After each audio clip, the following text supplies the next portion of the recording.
15h30, la femme blessée n'est pas la fille du tireur, contrairement aux premiers éléments recueillis sur place. Il s'agit de la fille de la personne décédée, qui s'était semble-t-il remariée avec le meurtrier présumé après avoir eu 2 enfants lors d'un premier mariage. 13h, la personne décédée était âgée de 45 ans, apprend-on de sources concordantes.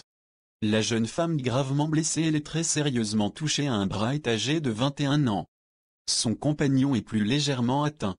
Le tireur est âgé de 65 ans.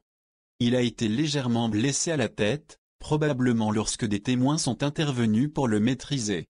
Il reçoit actuellement des soins au CHU dans le cadre de sa garde à vue. Il devrait probablement être entendu ensuite par les enquêteurs de la sûreté départementale saisis de l'enquête. 11h30, selon le procureur, Jean-Yves Coquillat, qui s'est rendu sur place, le couple était en instance de divorce. L'épouse avait décidé de déménager aujourd'hui. L'homme l'a attendue au pied de leur immeuble avec un fusil de chasse. Il a tiré sur la victime à très courte distance, puis il a tiré sur sa fille et sur son gendre. La fille a été gravement blessée et le gendre est également blessé, vient de déclarer Monsieur Coquillat. Selon le procureur, le tireur a ensuite pris la direction des sous-sols de l'immeuble où il a été maîtrisé par un témoin. Le témoin lui aurait fait une clé de bras pour l'immobiliser jusqu'à l'arrivée de la police.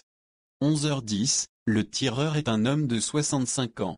Il a été interpellé quelques instants après les faits par la police. Selon nos informations, l'homme a tué sa femme après l'avoir poursuivie dans la rue. Il a également tiré sur 2 autres personnes, qui seraient sa fille et le compagnon de celle-ci.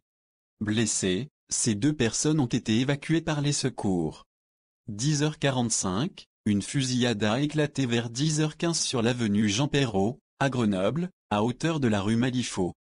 Selon le premier bilan, une femme a été tuée et 2 autres personnes ont été blessées. D'importantes forces de police sont sur place.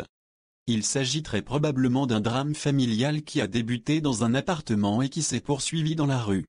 Il semble que le tireur ait poursuivi dans la rue les 3 personnes sur lesquelles il a fait feu. Il a été interpellé et il serait légèrement blessé.